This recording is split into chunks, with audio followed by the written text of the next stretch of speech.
did an internship? What pushed you in that direction? Well, man, huge shout out to Mr. Howell. Tony Howell is someone that the NJIT's retired now, but he was running the EOP program. He hooped at DePaul. So I took a liking to, kind of just, as you know, he had a whole kind of swagger about him on campus. So just one day, just, really just pulled up on his office and was like, hey, Mr. Howell, man, just want to talk. Like, I kind of want to know more about what you do. As you know, I'm on the team. And he was just like, actually, I've been looking at a lot of the things that you're doing. I see your impact on, kind of the university. Because, as you know, we were doing we were doing anything to get some money. So in the summertime, we were, getting on, the Capital One, different things of that nature. So he was like, man, look, I got an opportunity. I know you, are, going into your senior season. But at the time, Panasonic was looking for, they were starting their, more like sports marketing division. And he was like, man, they have an internship. I think you'll be perfect. It'll be great for the university. Coaching staff didn't take it that well.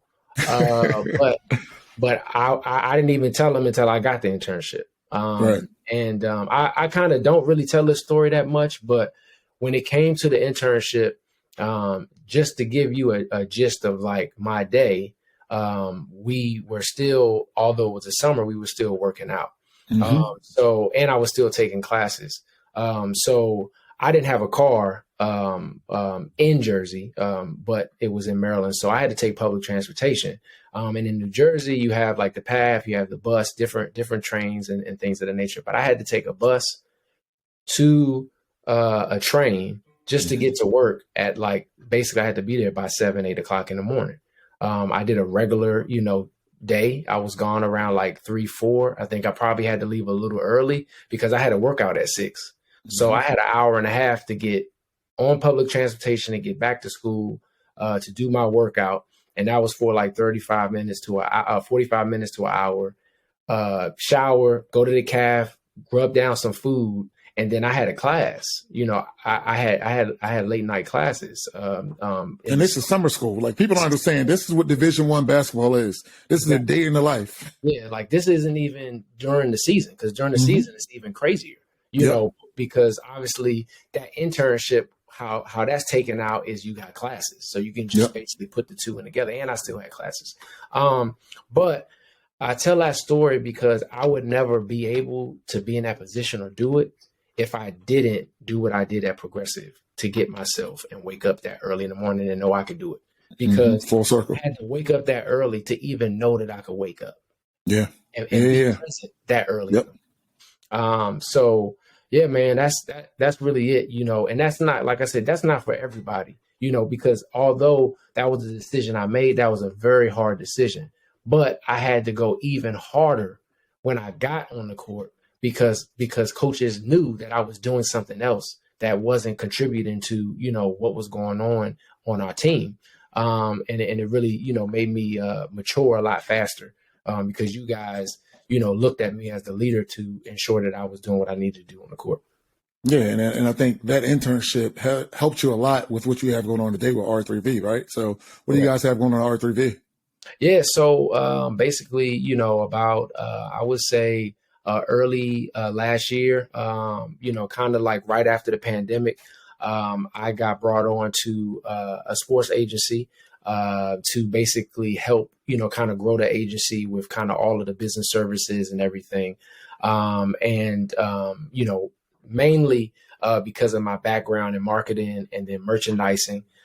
So I actually helped the team build out a NIL store. It's called the NIL shop.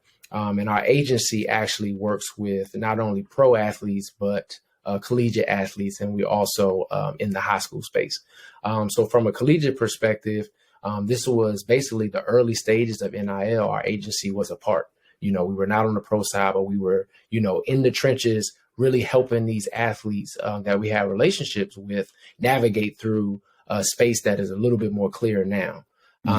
With everything going on that I had, it was a priority to me because I always wanted to give back to the sport that helped me grow. And, some people take coaching or different routes. And I saw being a part of our agency as an opportunity, not only, because coming in as the third, member, not only getting stake in the company, but having, at this point now, on the executive level of the business. That's right. And it's been a blessing, man. The conversations, like I said, I had when we first initially got on this morning. We've grown our agency expeditiously, but we've done it in a way where we haven't cut any corners, and that's what I'm amazing. Most proud about. Being a part of the agency, definitely. So for those who don't know, what is the NIL? Like, I'm outside of the sports world. What is the NIL, and why is that so impactful? Yeah, so NIL basically stands for name, image, and likeness. We all have a name, image, and likeness in some capacity, but from an athletic perspective, that was only available on the pro side, and probably 2 years ago, or basically almost a year and a half, it was passed that collegiate athletes could make money from their name, image, and likeness. That's from selling merchandise to some of the deals that, you see online where this athlete is going to Texas and his NIL deal is worth $2 million or something like that. Is really just the opportunity for you to profit from the work that you're doing on the court or on the field. And we felt that we came in with a different perspective because our whole thing is, basically enhancing and increasing Black representation in sports. So when we talk about internships or things of that nature, that's all encompassed in our agency. So our athletes or interns or people that are part of the agency, not only, we're going to help them grow athletically, but we're going to put the resources in front of them when they do have professional opportunities. They're ready. So yeah, man. So, yeah. It's so, great. so I guess, like, what impact would that have had for you, right? So I know you talked about, like, you had an internship when you were in college. I'm sure I was your teammate, right? We didn't have much money when we was in college, right? So, like, when athletes now have this ability to have their likeness monetized, what would that have meant to you? Yeah, I mean, it would have just gave me the opportunity to, what we talk about a lot is like social currency, right? And a lot of that social currency impacts your NIL opportunity. So as a brand, right, my first thing that I would have done, which we do for our athletes, is we want to create, your logo. We want to do a marketing plan for you so you can see, what things you like, from the colors of your logo to the different brands that you wear currently or the brands that you want to be a part of. We're able to package that up and present that to you in a way that you can say, all right, this makes most sense. When I post on social media, these are the posts that I'm going to, push more to. Reels right now are very impactful and they have monetary benefit if you do Reels. Instagram has that in place. So it's just like from our perspective, we just didn't want to come in as an agency and just say, hey, Nigel, you're doing everything you need to do on the basketball court. And we want to represent you and basically get you deals or do things on your behalf, but still not educate you through the whole process, right? We want the brand to go to these other businesses, right? So it will, as your company, MyZorro, it will be MyZorro getting a deal from Coca-Cola rather than Nigel Sydnor. And that's just from years seeing people like LeBron James and other athletes that are a little bit more established, but you don't have to be at the same level as LeBron James to get NIL deals. I mean, we just signed, probably one of the first esports athletes to an NIL a deal for representation. These are barriers that we want to be first. We don't want to kind of do things what has been done, since starting this, and obviously with the boosters and different things of nature and collectives, we're education first. And I think that is why we've been able to really succeed. And we will continue to do that and succeed. So you guys are working across all sports then. So it's not just a basketball thing or just a football thing. You can work through all sports in NCAA. Yes. So specifically with NIL, when you do work with the athlete, you have to be basically registered in that state. So if I'm talking to someone that has aspirations to get into the NIL space and has someone that they want to represent, there is places that you can go. You can even reach out, kind of to me, and I can, help you out in that way. But you basically have to pay a fee, and you get this license for a year, and you're able to basically go out and get deals for any athlete in that state. So, your obviously bigger agencies, they just put that money and they're able to, they're in every state. But we see that with agencies that are smaller, we obviously had the capital to be able to do that. But for anybody else, don't stop. Just say, hey, I live in the North Carolina area. I'm going to get this and I'm going to go after guys that are at these schools and go and get deals for them or marketing opportunities. And is it typical for you guys to reach out to athletes or athletes reaching out to you guys? So obviously when we first started, it was us reaching out in our relationships. I will say that I am very fortunate to be on a team where, I was on a call the other day and, with a parent, and she was just like, this was the most genuine conversation that I had because we don't have to sell these kids, young men or parents, anything, because we're education first. This is what NIL is. This is what your son obviously can do on the court because you see that every day. We see that, but there is a gap that if he's able to fill that, he will basically be able to go in and profit the way that he needs to. Our motto is, when you get a seat at the table, you want to stay at the table. That's right. Or when you get there, you want to be ready because that might be your only chance there. So what we saw when NIL first started, these kids are signing to these apps and all these different things and not reading the T's and C's where they're literally giving their NIL up for $20, $30. Wow. And now this company has your name, image, and likeness. They were putting years behind these contracts. Yep. So now anytime you post something, they can go on your Instagram, snapshot that picture or take that picture and use that for their marketing. Yep. No, it makes sense. And I mean, obviously these companies have a lot more money and potentially a lot more experience in these type of deals than, let's just say the high school or the college individual that haven't necessarily turned the corner yet. So having someone like yourself that can add on that experience, have your team, having someone that can actually take a look at some of these different agreements and say, hey, this may not be the best deal for you, but I know someone that may make a little more sense for you to go down that road. Exactly. I think that's fantastic. So when you look at 2023, obviously we're at the top of the year. What do the goals look like for R3V? What do the goals look like for you? And what does expansion look like? Yeah. So really just like I said, expanding on those three areas.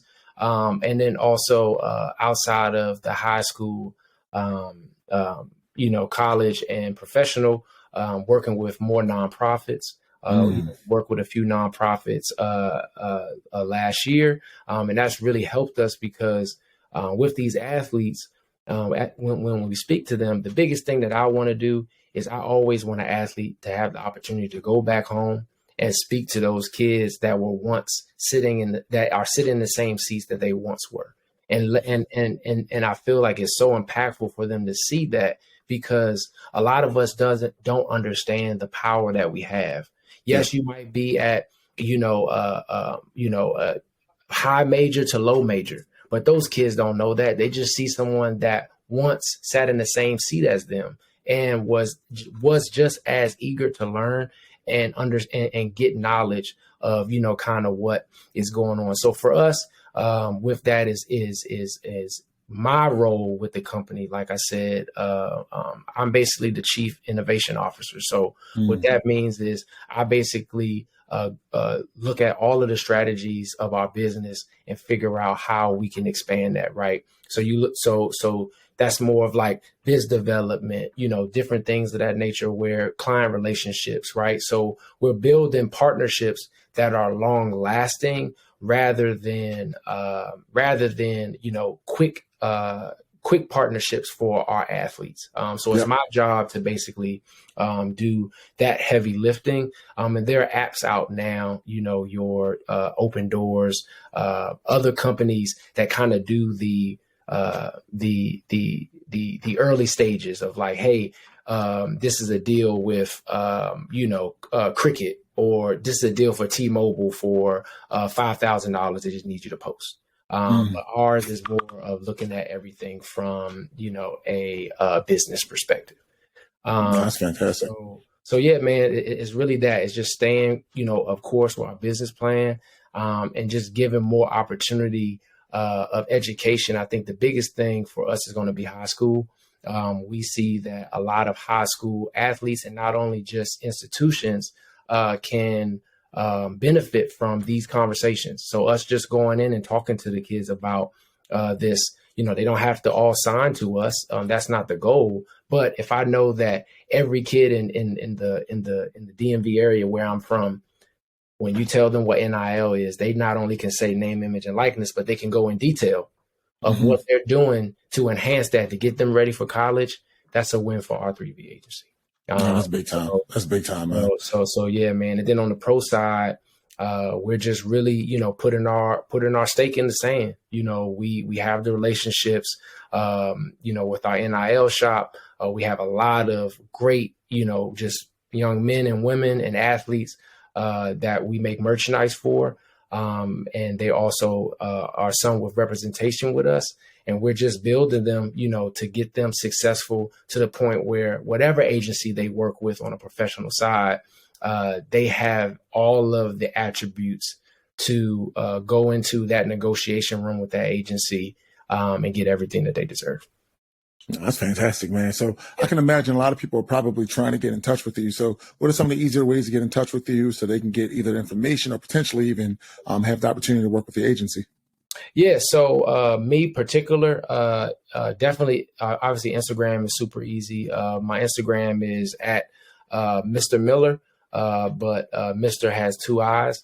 And there on my link, I have basically where you can put your email, or you can reach out to me directly through Instagram. And it goes to my email. My email is basically pjmiller@r3vse.com. And like I said, and if you find me on any, kind of social media platform, just a quick message. I'm always open to speak to anyone from an athlete parent to, CEO of a company, for a business opportunity or partnership with something that they have, because our obviously what we do is, and I tell my athletes, and they laugh, but it's like, we work for you. Right. That's what you have to put in the back of your mind. We work for you.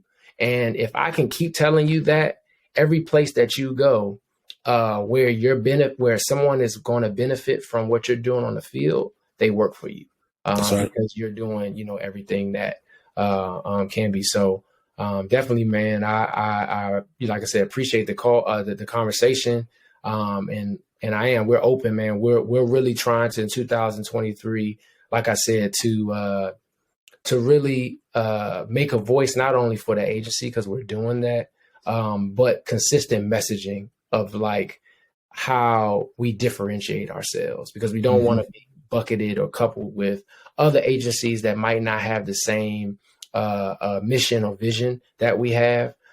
We might have the same goals. Obviously, we're agencies, so we have to sign athletes, but we do a lot more around the community, around those athletes, because it's an ecosystem, right?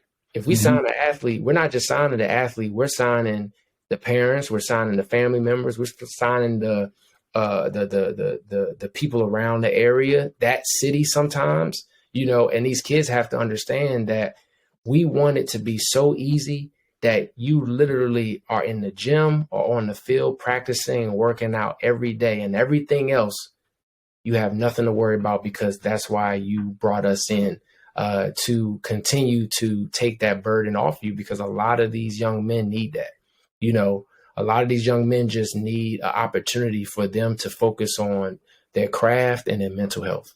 And I think if we offer that up to more young men, I think it's going to be very beneficial, you know, to them and obviously to their growth, if they don't play sports at the end of the day.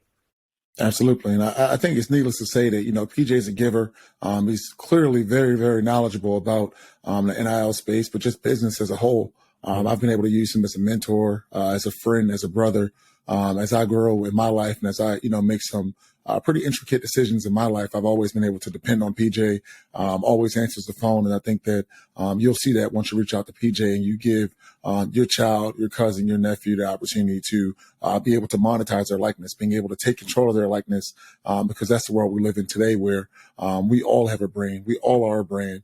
And it's people like PJ that's out here willing to do the work, not just for himself and for his agency, but is willing to do that same work for your child, yourself, for your brand. So, PJ, I truly appreciate you, man. When the ball stops bouncing, truly appreciate your time, bro. Thank you, brother.